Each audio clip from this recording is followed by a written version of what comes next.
Bueno, vamos a hablar acerca de qué sucedió en Grecia al finalizar la civilización micénica y qué sucesos generaron la finalización o la caída de esta civilización, de estos pueblos micénicos, ¿sí? A mediados del siglo XIII a.C., recordemos que todos estos sucesos todavía son antes de Cristo, hay un pueblo que son los aqueos que intentan controlar el paso que hay entre el mar Egeo y el mar Negro. En medio de este paso, que era un gran paso comercial muy importante por donde muchos pueblos utilizaban este paso para poder comerciar unos con otros, se encontraba una ciudad que se denomina Troya, que muchos deben haber sentido nombrar o deben conocer. Los aqueos, para poder controlar este paso comercial tan importante entre estos dos mares, el Egeo y el Mar Negro, debían controlar también a los troyanos, ¿sí? Que se encontraban ubicados en el paso entre estos dos mares. Por lo tanto, los reinos micénicos, recuerden que la civilización micénica era un conjunto de reinos donde su principal unidad estaba vista en el palacio, pero no era un solo reino, sino que eran muchos, disipados en toda la Hélade. Estos reinos micénicos se unen para poder formar un gran ejército y luchar contra este pueblo troyano, ¿sí? Lo vencen a Troya. Hay una película muy conocida que es Helena de Troya o Troya, ¿sí? que la pueden buscar y ver, en donde van a ver estos enfrentamientos entre todos los griegos y los troyanos. Y varios años sí funcionan como una especie de unidad, ¿no es cierto? Estos reinos unificados. Pero surge una crisis alrededor del año 1200 a.C., 200 años después de más o menos esta guerra de Troya, en donde finalmente esta crisis lo que hace es derrotar o hace que los pueblos micénicos caigan. Y comienza entonces un nuevo periodo, que es el periodo denominado como Edad Oscura, ¿sí? Esta gran crisis que sufren estos reinos micénicos generan que el palacio, que era ese centro de unidad en donde toda la vida social, cultural y económica rondaba alrededor de ese palacio, cayera. Entonces, a nivel cultural, el nivel cultural decae mucho en la Edad Oscura.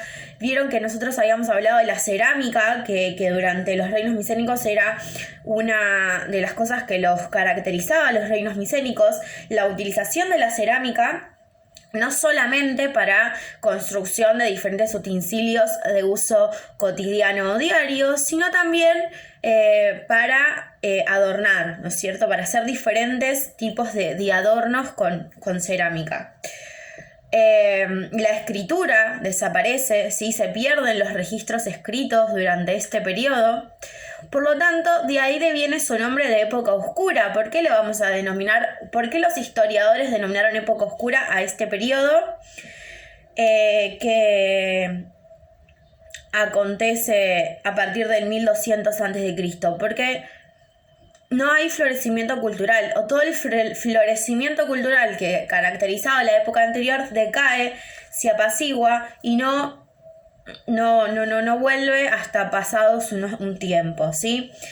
Entonces las características principales de esta época oscura son simples: la caída de los palacios, la pérdida de la cultura, el empobrecimiento cultural, la desaparición de los registros escritos,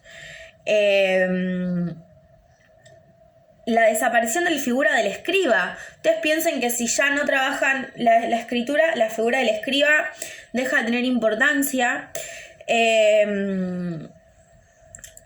Y desaparece también el poder del Wanax, ¿sí? de este rey que controlaba todo, y empieza a surgir la figura del Basileus, que era una autoridad que estaba más relacionada con los ritos religiosos, ¿sí? Y además desaparece el orden social. ¿Se acuerdan que nosotros vimos durante la civilización minoica y micénica, que la sociedad estaba jerarquizada, que se dividían en estratos, ahí podíamos construir una pirámide social. Durante este periodo, en la Edad Oscura, estos grandes reyes, estas grandes aristocracias pierden poder al destruirse los palacios. Entonces ya no hay esa diferenciación social que había en periodos anteriores, ¿sí? Al no tener registros escritos, los historiadores recurrieron a lo que son los descubrimientos arqueológicos para poder tratar de descifrar qué había sucedido durante este periodo, y también se ayudaron mucho de las narraciones orales, ¿sí?, que eran contadas por diferentes poetas. Los más conocidos o reconocidos de poetas griegos van a ser dos: Homero por un lado y Hesíodo por otro.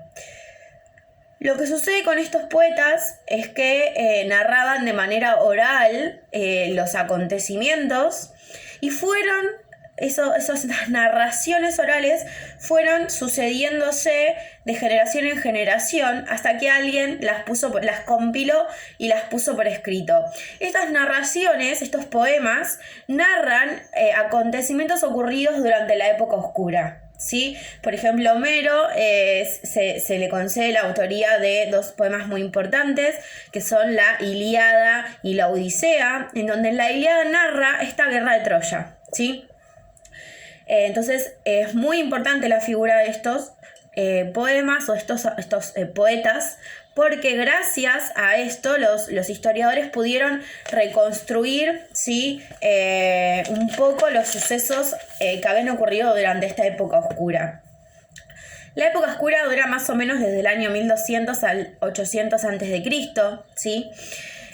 Finalizando la Edad Oscura, llegando al 800, 750 a.C., empieza a haber un crecimiento poblacional, o sea, la cantidad de población empieza a aumentar, y esto va a generar entonces que se dé como consecuencia de este aumento de población un aumento o un crecimiento cultural, económico y militar, ¿sí? Y a su vez genera una identidad común entre todos los pobladores de la Hélade, que se van a autodenominar como helenos, ¿sí? Entonces estos griegos que se encontraban poblando este territorio que nosotros venimos viendo o conociendo como Hélade, se denominaron a sí mismos como helenos, ¿sí? La estructura básica de organización, ¿sí?, de estos helenos era eloico, ¿sí?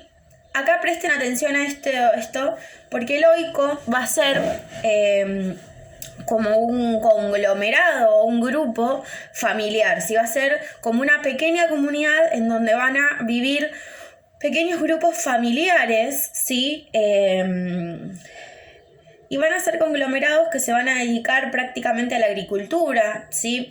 No van a ser de gran desarrollo, como dijimos, no había escritura, no había cerámica, no había florecimiento cultural, o sea, eran bastante cerrados, independientes, ¿sí? Se autoabastecían, pero se relacionaban entre sí, ¿sí? Estos oikos empezaron a tener diferentes lazos entre oikos, quizás por matrimonios, ¿sí? Lazos comerciales, ¿sí? Piensen que se dedicaban a la agricultura, la ganadería, se autoabastecían y quizás hacían intercambios, ¿sí?, de productos, y generó que estos oikos conformaran entonces aldeas, ¿sí? Entre la unión de estos oikos se generaba una aldea que, como ya vimos cuando vimos Neolítico, ¿no es cierto?, la aldea tenía mayor cantidad de población. En el 750 a.C. vamos a dar por finalizado el periodo de la época oscura y vamos a denominar al periodo que le sigue como la Grecia arcaica. ¿Sí? Yo sé que quizás es bastante difícil memorizar todos los periodos, ¿sí? Hasta ahora venimos viendo la Grecia minoica, micénica, la Edad Oscura y la Grecia arcaica. La Grecia arcaica deviene después de esta Edad Oscura, de esta época oscura, y se inicia por el crecimiento poblacional y por la unión de estos oikos.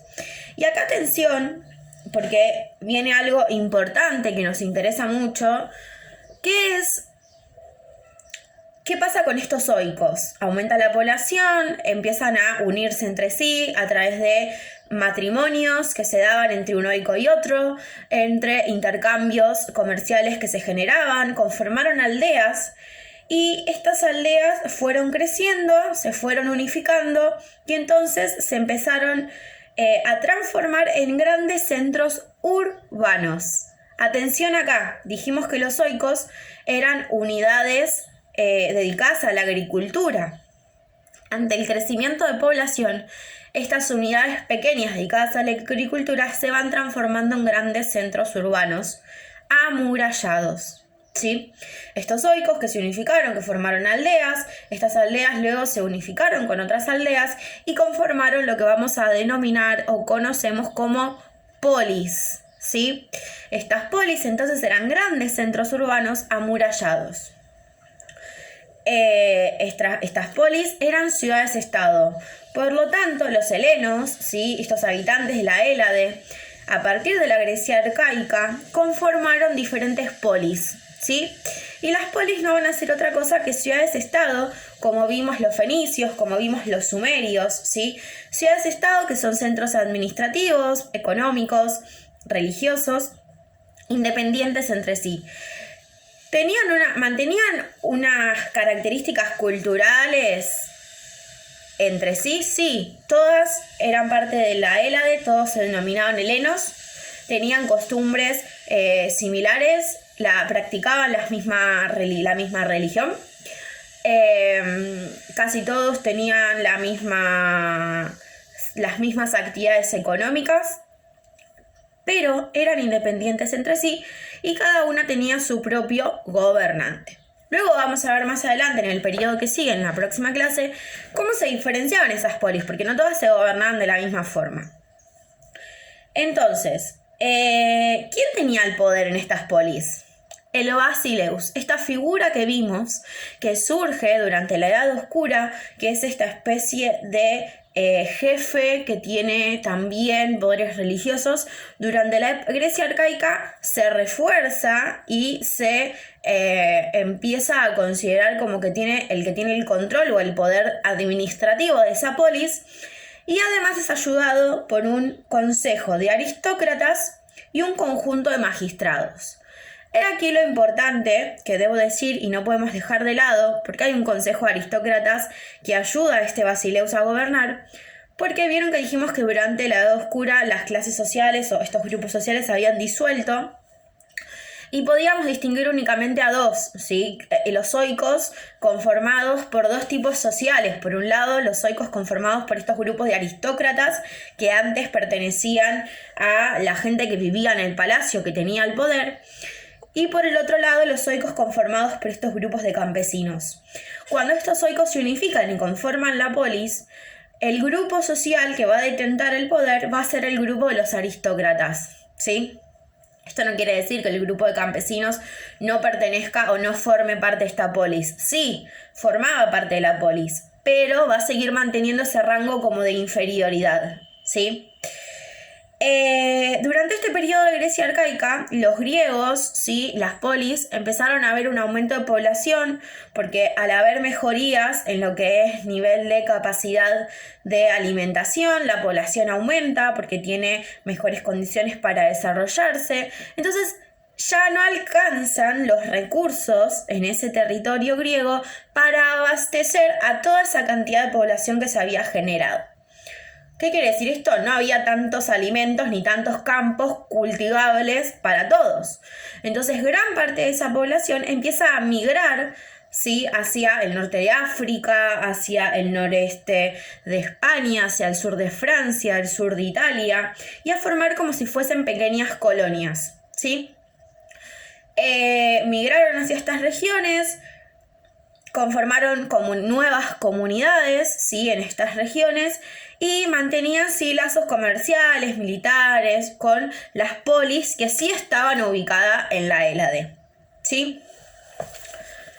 Bueno, Esto es como, digamos, el resumen o lo más importante de lo que trabajamos esta clase, ¿sí? Espero que les sirva la explicación para poder realizar la actividad y nada, seguimos en contacto. Un saludo a todos.